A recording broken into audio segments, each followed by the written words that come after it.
सदैव वस्त्र पवित्र रखे, शरीर को पवित्र रखे। ये पशुओं जैसा आचरण करने वाले भजन नहीं कर सकते। ये जो कहते हैं ना भजन में मन नहीं लगता, पवित्रता चाहिए। अब ऐसे पशु की तरह शौच हो लिए, उठे चल दिए, ऐसे नहीं। पवित्रता, शौचाचार का निर्वाह कीजिए। लघु शंका भी जाइए तो जल लेकर जाइए। इंद्री का प्रक्षालन, फिर हाथ का प्रक्षालन, फिर 3 बार आचमन, राधा वल्लभ श्री हरिवंश, राधा वल्लभ श्री हरिवंश। जैसे शास्त्रीय विधान में केशवाय नमः, नारायणाय नमः, माधवाय। पवित्र रहिए। देखो भजन कैसे नहीं होता। सर्दी गर्मी सुख दुख आदि द्वंद्व हर्ष विषाद आदि जो है इनको सहना सीखो। भगवान भी आदेश करते हैं, मात्रा स्पर्शास्तु कौन्ते शीतोष्ण सुख दुखदा आगमा पायनो अनित्यास्तास्तितिक्षस्व भारत। जो इनको सह जाता है वही परम पदवी को प्राप्त होता है। थोड़ी सी गर्मी आहा, थोड़ी सी सर्दी आहा, पूरे जीवन गर्मी। पैर की त्वचा ऐसी हो गई थी कि बंबूल का कांटा टूट जाता था, घुसता नहीं था। जीवन में कभी पादुका ही नहीं, तो चमड़ी इतनी मोटी हो गई थी पैरों की। सर्दी गर्मी जैसा आप इसको, आप देखो यहां आप कौन सा स्वेटर पहनते हैं? जीवन में कभी नहीं। सर्दी में क्या होता है, यहां ये त्वचा नहीं क्या? हमें तो लगता है काफी सुकोमल अन्य अंगों से यहां की त्वचा है, कपोल, नासिका, नेत्र आदि। यहां क्या पहनते हो सर्दी में? क्या बिगड़ जाता है? क्योंकि अभ्यास है, गर्भ के बाद निकलने के बाद यहां कुछ ढका ही नहीं, यहां कुछ नहीं ढका, तो पूरे जीवन ढकने की जरूरत नहीं। और अगर पूरे अंगों में न ढका होता तो पूरे जीवन ढकने की जरूरत नहीं। जो जंगल में दिगंबर महापुरुष रहते थे गंगा के किनारे, कितने, तो उनको क्योंकि अभ्यास, और हमने अभ्यास किया कपड़े लत्ते का, तो अभ्यास, हमने अभ्यास किया एसी रूम का, अभ्यास किया गीजर से नहाने का, वो अभ्यास किया 3 काल गंगा स्नान, वो अभ्यास। कुछ फर्क नहीं पड़ा इस जड़ शरीर में। इसको जैसे रखो। तो सहने का अभ्यास, यदि माया से मुक्त होना है तो सहने का अभ्यास रखो। ये जरा में ओह बहुत गर्मी, ये नहीं उपासक। गर्मी है ठीक है, शरीर का धर्म है, तो इंद्री में ताप लग रहा है, ठीक है, राधा राधा राधा। आप कहोगे प्रवचन करने से नहीं होता। कभी बिजली नहीं रखी ईद दाम में, कटवा के रखे थे? बिल्कुल नहीं। जितनी देर होश रहा, आंख का हाथ से पंखा कर लिया, नहीं तो बस राधा राधा राधा। जो मिला मांग के खाया, कुछ आसन पे लेट। प्रवचन ही केवल नहीं रहे, अब तो जैसे जोई जोई प्यारो करे सोई मोहि भावे। नहीं, जानबूझ करके अपने शरीर को अधीन नहीं करना चाहिए। सुविधाओं की अधीनता, तुम भोगता नहीं, सुविधाएं तुम्हें भोग रही हैं। जितना तुम सुविधा भोगी बन जाओगे उतना तुम कमजोर हो जाओगे। सीधे प्रकृति का वार सहो, तुम महात्मा सुदृढ़ बलवान हो जाओगे। तुम्हारे आगे समर्थ शब्द लग जाएगा।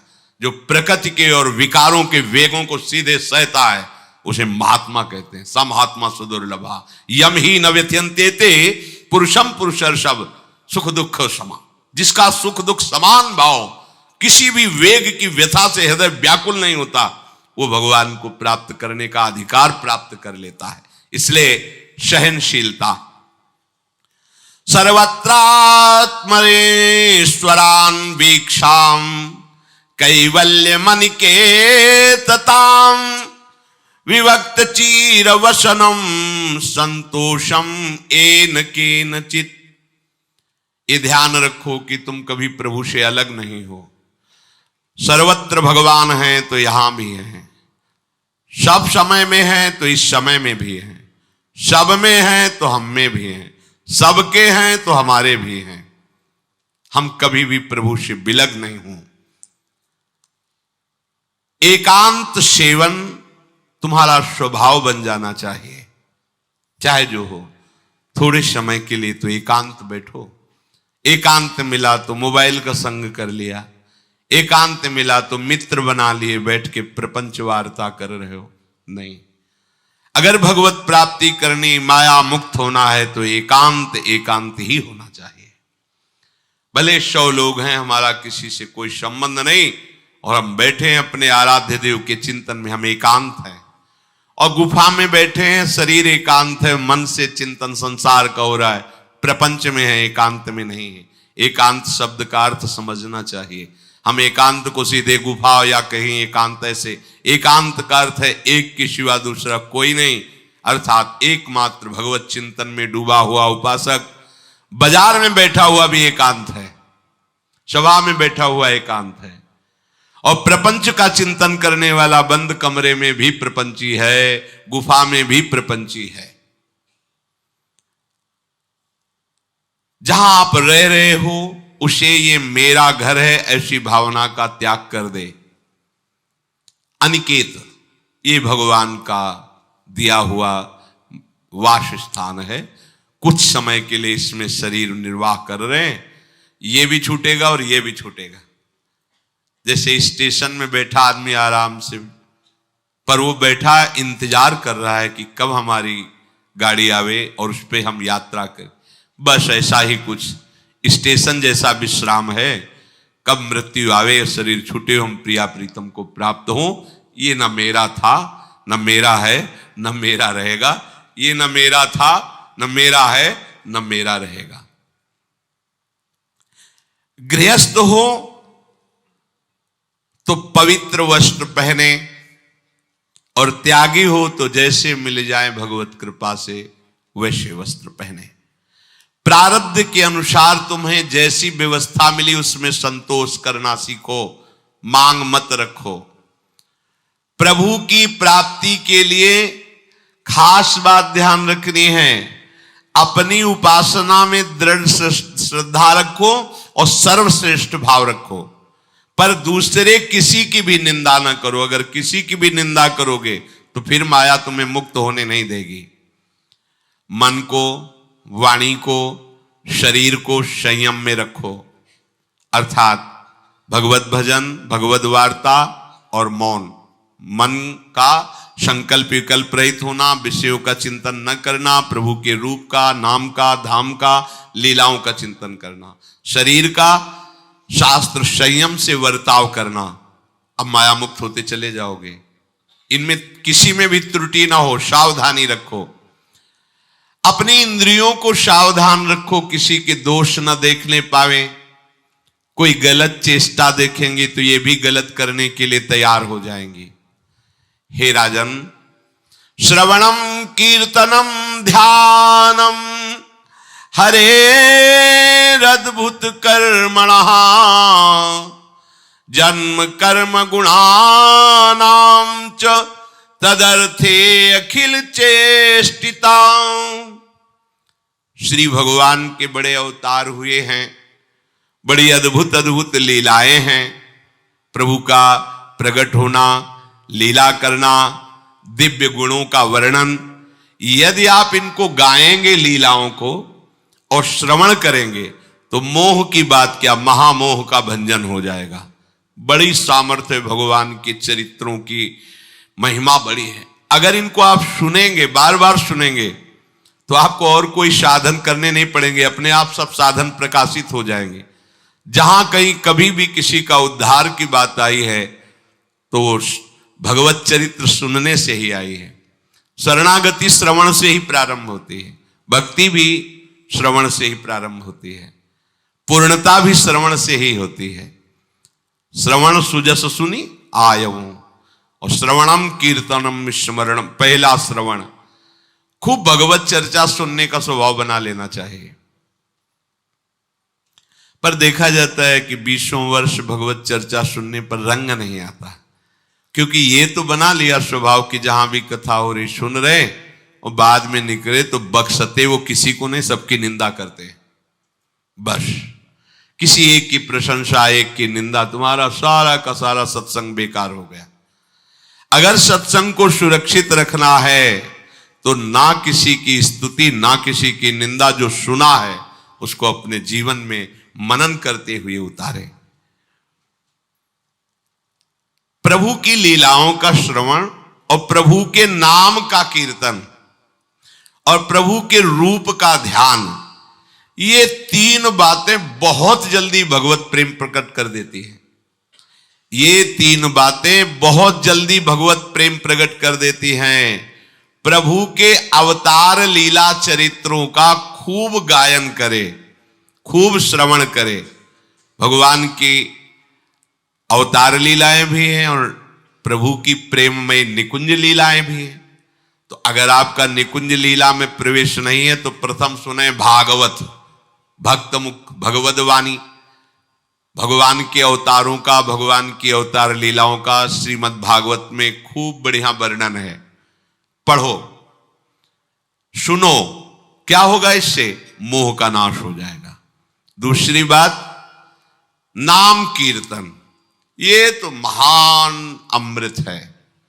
बिल्कुल विश्वास कर लो, नाम कीर्तन अमृत है। ताली बजा के, मंजीरा बजा के, ढोल बजा करके, नाच करके, जैसे बने, अकेले चार लोग जैसे बने, नाम संकीर्तनम यस्य सर्व पाप प्रणाशनम। देखो, भगवत चर्चा ने महामोह का नाश कर दिया और भगवान नाम कीर्तन ने सब पापों का नाश कर दिया। नाम संकीर्तनम यस्य सर्व पाप, सर्व पीछे बीच में जो भी जमा संचित क्रिम सबको भस्म करने की सामर्थ्य नाम कीर्तन। ये जो राधा राधा आप बोलते हैं, बहुत अमृत है, बहुत अमृत। और प्रभु के रूप का ध्यान, ये तीन बातें बहुत जल्दी माया मुक्त कर देंगे, आपको भगवत प्राप्ति करा देंगे। प्रभु के रूप के ध्यान के लिए ही दिव्य श्यामा श्याम ने बिहारी जी का रूप धारण किया। ये किसी मूर्तिकार की रचना नहीं है। श्री राधा रमण जी सरकार, राधा वल्लभ लाल जी महाराज, श्री बाके बिहारी लाल जी महाराज, ये साक्षात प्रगट ठाकुर है। प्रिया प्रीतम हमारी दृष्टि में सामर्थ्य नहीं कि देख सके, वो तो हरिवंश नेत्रों से देखे जाते हैं। निकष कुंज ठाड़े भये भुजा परस्पर अंश, श्री राधा वल्लभ मुख कमल निरख नयन हरिवंश। हरिवंश नेत्र प्रकट हो जाएंगे, आश्रित जन हो, चिंता की बात नहीं। पर ये जो रूप प्रकट है, इसके ध्यान में तो तुम्हें कोई श्रम नहीं करना। बिहारी जी महाराज, राधा वल्लभ जी महाराज, राधा रमण जी महाराज, भर नेत्र देखो और अपने नेत्र के कैमरा से खींच लो फोटो। अब आप फिर जिधर देखो उधर वैसे ही खड़े नजर आ रहे, वैसे मुस्कुराते हुए दिखाई दे हर समय। और ये आदेश कर रहे हैं हरिवंश महाप्रभु, सब सोहित निष्काम मति, श्री वृंदावन विश्राम, श्री राधा वल्लभ लाल को हृदय ध्यान, मुख नाम। राधा वल्लभ लाल का ध्यान करो और राधा वल्लभ श्री हरिवंश बोलो तो तुम्हारी मति निष्काम हो जाएगी, तुम्हें अखंड वृंदावन वास मिल जाएगा। प्यारे जो तुम्हें प्यारे लगने लगेंगे। ये तीन बातें आपको निश्चित भगवत प्राप्ति करा देंगे। इष्टम दत्तम तपोजप्तम वृत्तम यच्चात्मनः प्रियम, दारान श्रुतान गृहान प्राणान यत् परस्मै निवेदनम। जो भी तुम्हारे द्वारा यज्ञ दान तप अथवा जप सदाचार, ये सब प्रभु को अर्पित कर दो, अविनाशी हो जाएगा। प्रभु को अर्पित कर दो जो भी तुम्हारे द्वारा होता है।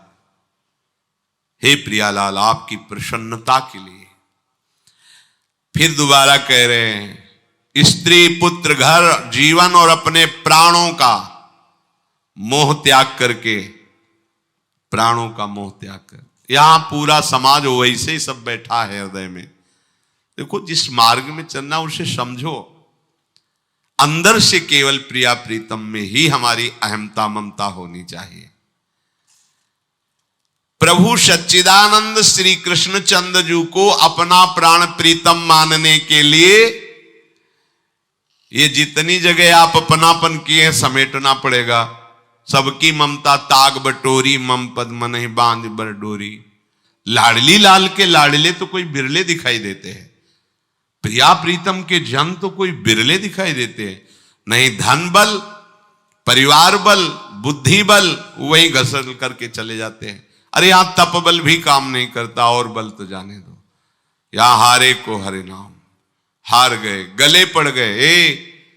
गले पड़ जाओ, बढ़िया इसी जन्म में कल्याण हो जाएगा। गले पड़ जाने का मतलब, जैसे कोई गले पड़ रहा हो तो उसका मतलब समझते हो? मारो पीटो गाली दो भगाओ, नहीं भागे, वो गले पड़ गए। बोले अब क्या करें, गले ही पड़ गए, अब क्या करें। ऐसे ही पूज्य श्री स्वामी राम सुखदास जी महाराज कहते, श्री कृष्ण के गले पड़ जाओ भैया, इसी जन्म में तुम्हारा कल्याण, भगवान के गले पड़ जाओ।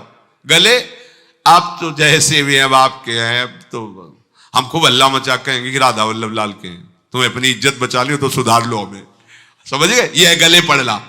हाउ कहावत, लंबा तिलक लगाएंगे और जय राधा वल्लभ लाल की बोलेंगे, और आपके लायक तो हम हैं नहीं। अब आपको अपने लायक बनाना कि आपका दास कैसा होता है, तो आपको बनाने के लिए कोई मशीन की जरूरत नहीं, आप ऐसे बना दोगे, बना देना। अब आपके गले पड़ गए, आप ही हमारी इज्जत हो, आप ही हमारे जीवन हो, अपनी इज्जत संभालनी हो तो हमें संभाल लेना। वो संभाल लेते हैं, वो मच्छर को ब्रह्मा बना देते हैं, घोर पापी को ब्रह्म ऋषि बना देते हैं, उनके लिए कोई दुर्लभ बात नहीं। पर जब तक अहंकार है तब तक उनकी तरफ से ये प्रोसेस शुरू नहीं होता। जब हार गया और गले पड़ गए, फिर वो बड़े बड़े महात्माओं के द्वारा भी बंदनी हो जाते हैं। यदि इसी जन्म में भगवत प्राप्ति करनी है तो ये काम तो आपको बड़ी जल्दी कर लेना है। जहां जहां हमारी ममता है उसे प्रभु के चरणों में लगानी ही पड़ेगी। चूक करोगे, वही ममता की डोर मन को घसीट लेगी और अब अगले जन्म का विधान बना देगी। यदि आपको इसी जन्म में भगवत प्राप्ति करनी है तो सबकी ममता ताग बटोरी, मम पद मन ही बांध बर डोरी। एवं कृष्णात्मनाथेषु मनुष्येषु च सौहृदम परिचर्यां चोभयत्र महत्सु नृषु साधुषु